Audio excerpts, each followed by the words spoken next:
The rain had been falling for hours, thin and steady, tracing quiet rivers across the window of the small apartment.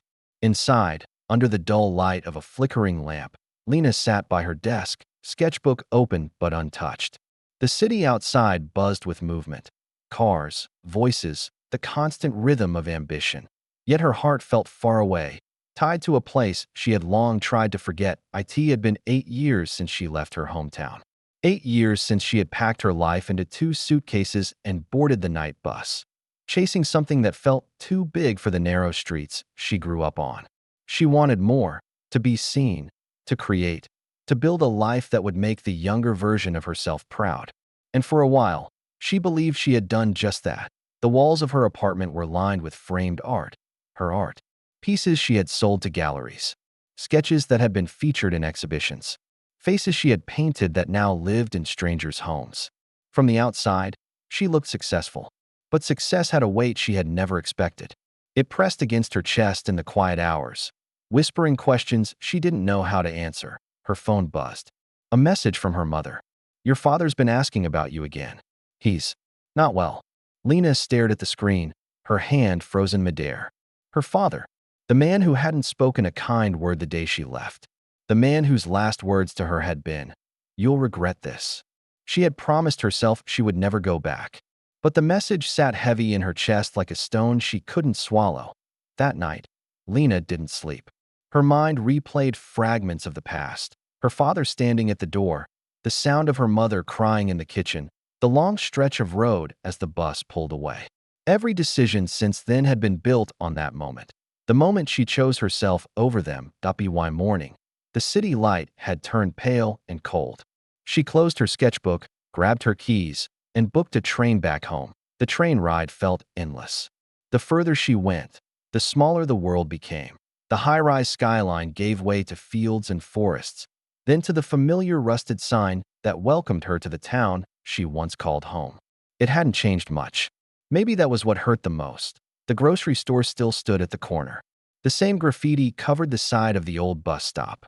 And as she walked the narrow road toward her parents' house, she saw the same stray dog that used to follow her to school when she was a child.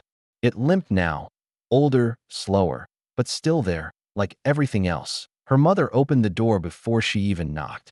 "Lena," she whispered, as though saying the name might break something fragile between them. Lena nodded.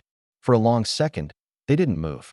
Then her mother stepped forward, wrapping her in a hug that carried 8 years of silence and unsent words. Inside, the air smelled like old books and tea. On the kitchen table, a half-finished crossword puzzle sat beside a cup of coffee gone cold. And from the living room came a sound she hadn't heard in years. The creak of her father's chair. He looked smaller. The once broad-shouldered man was thinner now, his hair grayer, his eyes softer in a way she didn't recognize. When their gazes met, time folded in on itself. "Lena," he said, her name catching in his throat. "You came back." She tried to speak, but words failed. "I heard you've done well," he continued. "Your mother shows me your paintings. You made it." The words should have sounded like pride, but they carried a tremor of something else. Regret, maybe. Fear.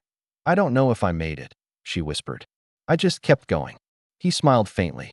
"That's more than most people do." Over the next few days, Lena stayed. At first, it was strange, the quiet, the slowness, the way the air seemed thicker with memory. She helped her mother cook, helped her father walk to the porch when the sun was warm enough. The house felt smaller than she remembered, yet full in ways her apartment never was. One afternoon, while cleaning the attic, Lena found an old box marked with her name. Inside were her childhood sketches, clumsy drawings of flowers and stars and faces. At the bottom, she found a note written in her father's handwriting. "For when you forget why you started." Her chest tightened. She remembered that note. He had given it to her before her first art contest, when she was 12. She had forgotten it even existed. But now, reading it again, she felt something shift, a thread reconnecting across time. That night, they sat on the porch together. The air smelled like rain and soil. Her father leaned back in his chair, eyes half closed. "You were right to leave," he said suddenly. Lena turned to him, startled. "You had to," he continued. "I was scared. I didn't want you to fail. I thought keeping you here would protect you. But I see now. I was just protecting myself. Lena swallowed hard. I was angry for a long time, she said quietly. I know, he nodded. And I deserved it. They sat in silence, listening to the hum of crickets and the soft rustle of the wind. Somewhere in the distance, a train whistle echoed, the same sound that had once carried her away. For the first time in years, it didn't sound like escape. It sounded like home. But even peace had its limits. The next morning, her mother's voice trembled when she called from the kitchen. Lena, she said, eyes wet. It's your father. He's not waking up. The coffee mug slipped from Lena's hand, shattering across the floor. The funeral took place on a Wednesday morning. The sky hung low, heavy with gray clouds, as if even the heavens hesitated to open. A handful of people stood near the old oak tree behind the church, faces Lena barely recognized. All wearing the same solemn expression, she stood beside her mother, silent, the wet grass soaking through her shoes. The priest's voice rose and fell in a rhythm that barely touched her. The words, ashes to ashes, dust to dust, felt hollow. Her father's coffin seemed too small, too final. For a man who had once filled every corner of her childhood with sound and presence. When it was over, people came up one by one, offering condolences wrapped in cliches. He was a good man. He'll be missed. He's in a better place. Lena nodded, thanked them, but none of it reached her. Her father was gone. Not just gone, but silent forever, and she didn't know how to fit that truth inside herself. After the crowd thinned, she stayed. Her mother waited by the car, but Lena knelt near the grave, fingers tracing the cold, damp soil. I came back, she whispered. Her voice cracked on the second word. You saw me, Dad. You saw me before you left. She pressed her hand flat against the ground. I don't know if that's supposed to make it easier. The wind stirred the leaves, gentle, almost like an answer. That night, the house felt unbearably empty. The chair her father always sat in creaked when she passed, as if it remembered him too. Her mother moved like a shadow, quiet, careful, trying not to let grief spill too loudly. Mom, Lena said softly while setting the table. You should eat something. Her mother shook her head. Not hungry. They ate little. Mostly silence. Mostly memory. Later, unable to sleep, Lena wandered through the house. Every corner seemed to breathe with ghosts. His old toolbox, the coat he never threw away, the smell of his aftershave still lingering in the hallway. She ended up in the attic again, sitting cross-legged beside that same box of drawings. Inside, beneath the sketches, she found another envelope. The handwriting was shaky this time, recent. On the front, her name. Her heart pounded as she opened it. Lena, if you're reading this, it means I didn't get the chance to say everything. You were always the brave one. You did what I never could. You chased life. I used to think success meant staying safe. But you showed me that safety isn't living.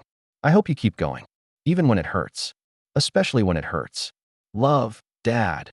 Asterisk tears blurred the ink until the words bled into one another. She read it again and again, each line heavier than the last.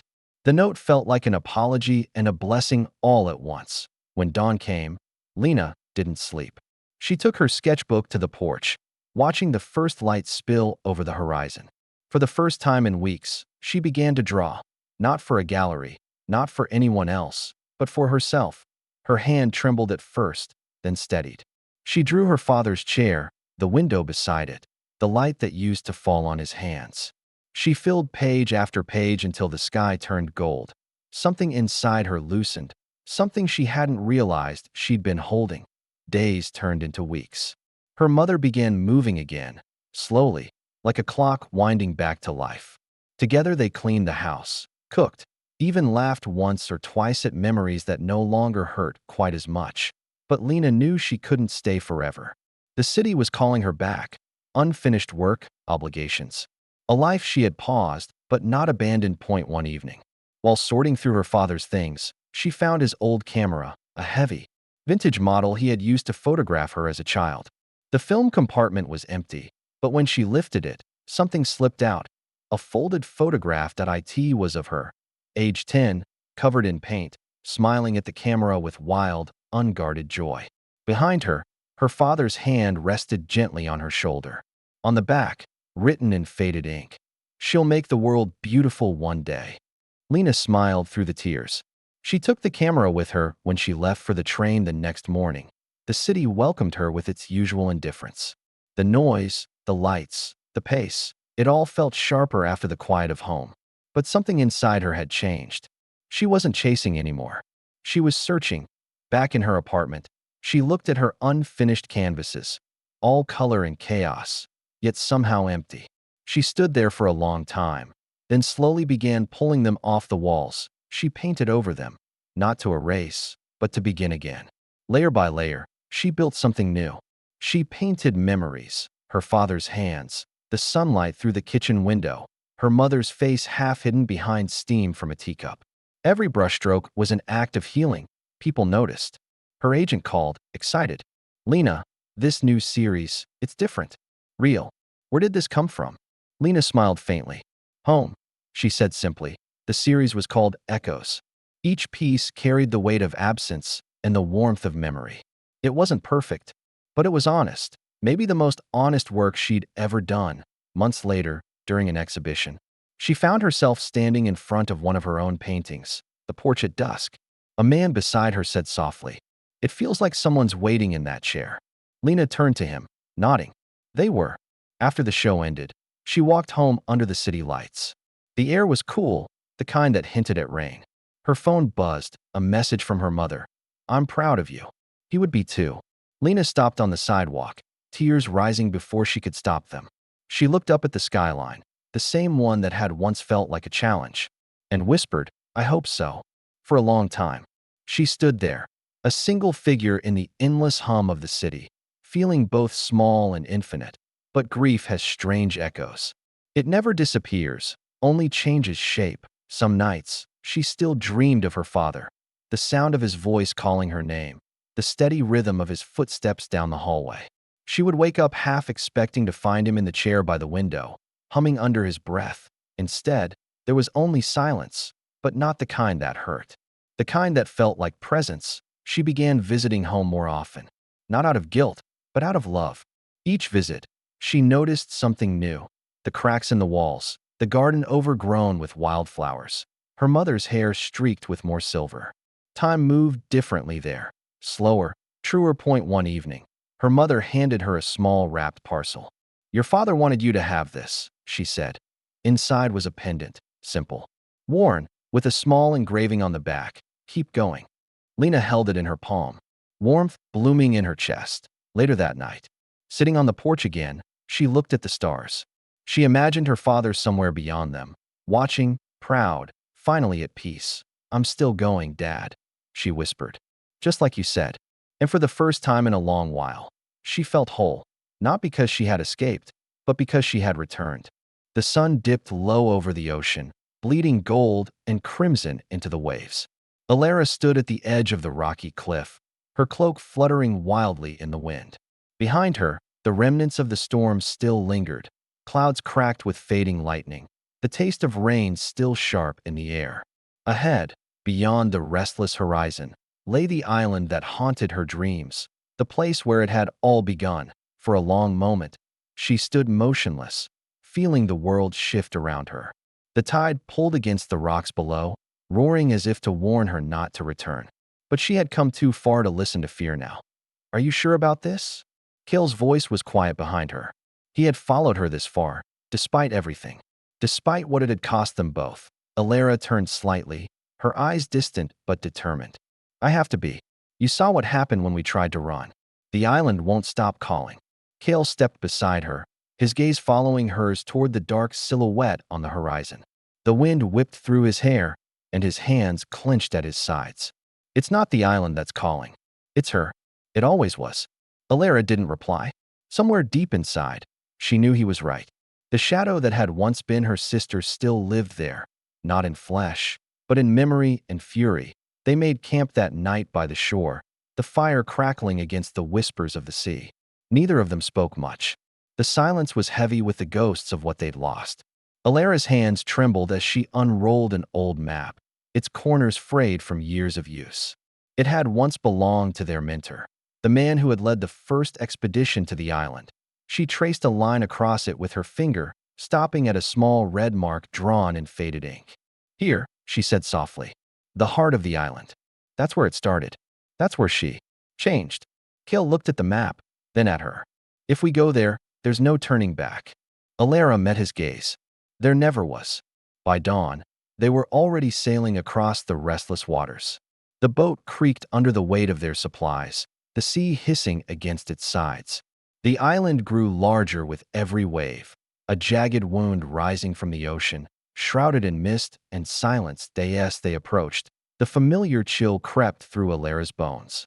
The air grew still, the cries of seabirds fading until only the soft rhythm of the waves remained. The closer they came, the more the world seemed to warp around them, colors bleeding into one another. The line between sea and sky blurring. The island was alive. They stepped onto the shore.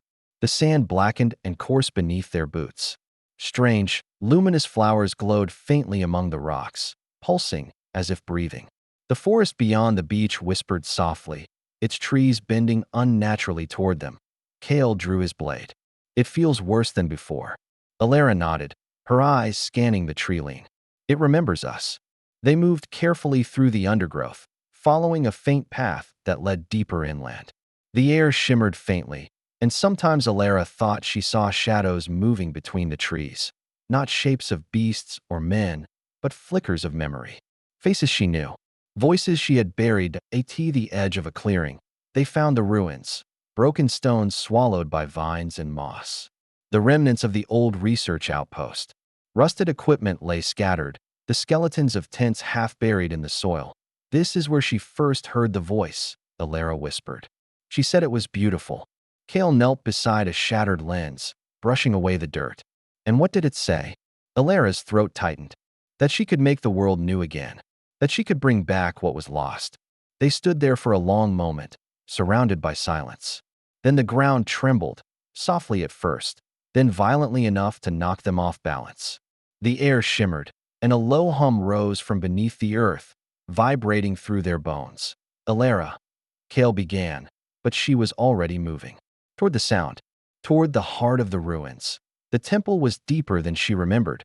They descended through narrow tunnels carved into the stone, the walls glowing faintly with veins of blue light. The hum grew louder with every step, until it became almost unbearable. It wasn't sound anymore. It was a pulse, something alive, syncing with her heartbeat. At the bottom of the descent lay a chamber bathed in soft luminescence. In its center hovered a sphere of liquid light, suspended above the ground, swirling with colors that shifted and breathed like a living thing. Elara, Kale warned, his voice echoing against the stone. Don't get closer. But she was already walking toward it. The air grew thick and warm, heavy with the scent of rain and earth. Her fingers trembled as she reached out, and the light seemed to lean toward her in response, curious, almost gentle. For a moment, she thought she saw her sister's reflection in its glow, the same eyes, the same smile that used to pull her out of nightmares. Then the voice came.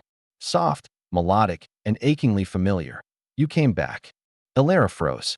Ari. The light shifted, forming vague outlines. A face, a body, a shadow of who her sister once was. The edges shimmered like heat, flickering between beauty and horror. You shouldn't have left, the voice whispered. I waited for you. Kale stepped forward, drawing his weapon. It's not her. Don't listen. The light flared, knocking him backward. Elara turned, torn between the two halves of her heart, the sister she had lost and the friend who had risked everything to bring her back. Ari's voice was everywhere now, surrounding her. Do you know what it felt like? To be left behind in the dark? To drown in silence while the world moved on. Elara's tears burned as they fell. I didn't leave you. I tried to save you. Lies. The word cut through her like a blade. You were afraid. You saw what I was becoming, and you ran. The chamber began to shake again, light spiraling wildly as the air cracked with raw energy. Kale struggled to his feet, shouting over the noise. Elara, whatever that thing is, it's feeding on you. You have to break the link. But Elara couldn't move. She felt the pull, deep, relentless, tender in its cruelty. The sphere's light had wrapped around her like a memory, whispering everything she'd ever wanted to hear. You can fix it, Ari's voice said sweetly. You can bring it all back. You just have to let me in. Elara closed her eyes. The hum filled her chest. her pulse merging with the rhythm of the light. And in that moment, that fleeting second between love and ruin, she understood. Ari wasn't asking to be saved. She was asking to be freed. When the light finally burst, it was like the world exhaled. Kale shielded his face as a shockwave tore through the chamber, scattering dust and shards of stone. When he looked up again, the sphere was gone. The glowing veins along the walls had dimmed to nothing, and Elara stood in the center of the silence, her eyes closed, her hands resting against her heart. That he ran to her, breathless.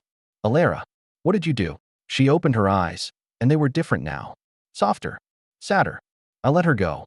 Outside, the storm had finally broken. The island, once alive with its strange pulse, was quiet. The trees no longer whispered. The air no longer shimmered. For the first time in years, it felt still. Elara turned toward the ocean, watching as the morning light touched the water. Kale stood beside her, saying nothing. After a long silence, she whispered, "It's over." He nodded slowly. "Then let's go home." They walked back toward the shore together, two silhouettes against the dawn, the sea rising behind them like a promise. And as the wind carried their footprints away, the island slept once more.